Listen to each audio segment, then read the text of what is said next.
Welcome back to The Explainer. Today, we're taking a close look at some incredibly fascinating source material, and we're distilling it all down into visual takeaways to answer one absolutely massive question.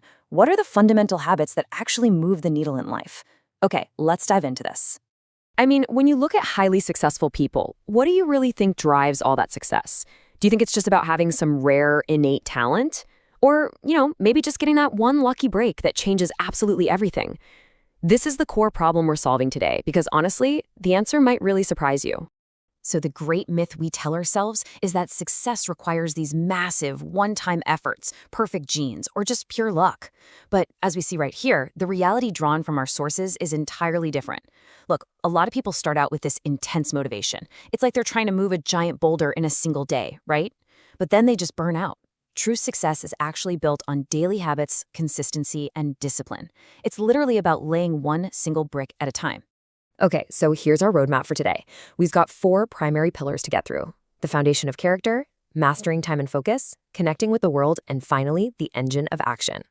Let's jump right into pillar number 1, the foundation of character, building trust and respecting time. Imagine 2 completely different paths here. On one side, we have person A. This is someone who takes shortcuts, maybe lies a bit to impress people, and pretty much always arrives late. Sure, they might secure a fast, flashy win, but you know what? Their reputation inevitably crumbles. Then, on the other side, you've got person B, someone who is honest even when it's super uncomfortable, and who fiercely guards deadlines. The source emphasizes an absolutely crucial point here. Honesty isn't a weakness. It is a superpower that builds unbreakable trust.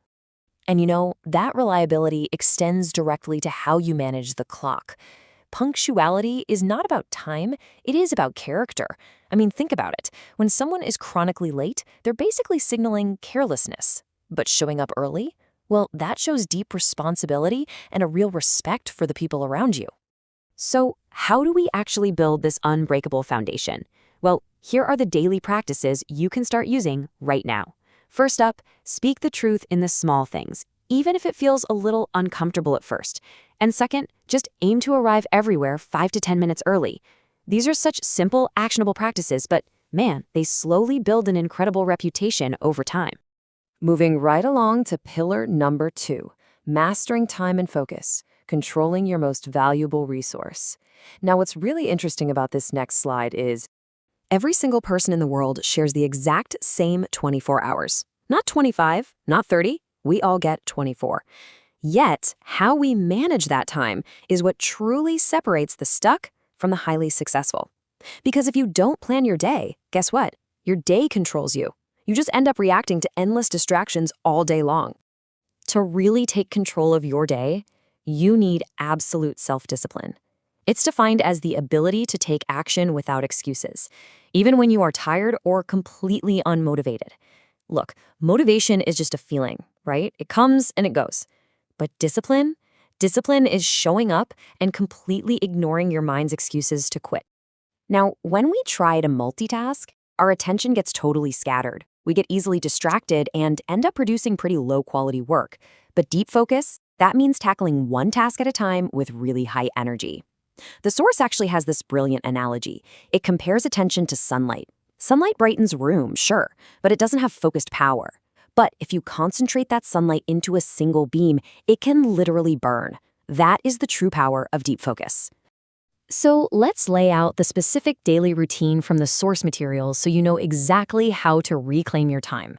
Step 1, write down 3 important tasks for tomorrow. Step 2, focus on just one of those tasks in a dedicated 30-minute block. And step 3, remove all phone and social media distractions. Really, don't confuse being busy with being productive. All right, that brings us to pillar number 3, connecting with the world, expressing clearly and networking smartly. Consider this comparison. A poor networker tries to work alone, takes before giving, and kind of stays silent in the shadows. For them, growth is just agonizingly slow. A strong networker, on the other hand, leads by adding value first. Your network really does shape your future. So the crucial point is, instead of asking, what can I get, we need to start asking, how can I help? Because that is how real community is built. And when you do interact with people, speak simply. Don't try to impress, try to express. You don't need big, complicated words to create a real impact. Clear expression, active listening, and just straightforward confidence, even with imperfect language, are what truly open doors for you. Let's look at your micro action summary for this section. Here is your daily practice.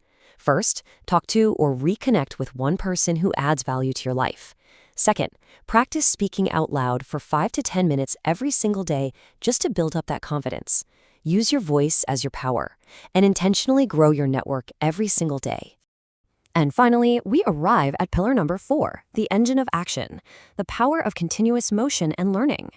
And this brilliantly illustrates how everything ties together. See, the chronic overthinker plans endlessly. They wait around for the absolute perfect moment to start, and ultimately, they just stay frozen in the exact same place. But the action taker? They start small, they make a bunch of mistakes, and they learn on the fly.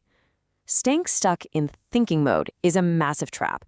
Actually taking messy action is what turns all your knowledge into tangible, real-world results. Imagine water falling on a stone. One single drop does absolutely nothing, right? But continuous drops, day after day after day, will eventually break that stone. It's a perfect analogy. This is the compounding power of small, consistent, daily efforts over one massive, sporadic push. You really don't need to make these giant leaps. You just need to keep the water dropping. So here are your final actionable steps to put that engine of action into gear. Number 1, spend 15 to 20 minutes learning something entirely new today.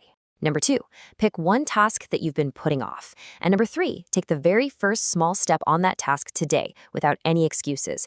Just commit to lifelong learning and immediate action. As we wrap this up, I want to hit you with a very direct question straight from our source material. Do you have these skills, or are you ignoring them? Take a second to deeply reflect on your own daily habits. Are you actually building the character, the focus, the network, and the action required to reach your goals? The ultimate takeaway from our source material today is beautifully simple. Success is not magic, it is built daily. The whole shebang is entirely within your control as long as you're willing to start small. So my final question to you is this. What is the one small drop of water you are going to let fall today to start breaking your own stone? Thanks so much for joining me for this explainer, and I will see you next time as we continue to decode the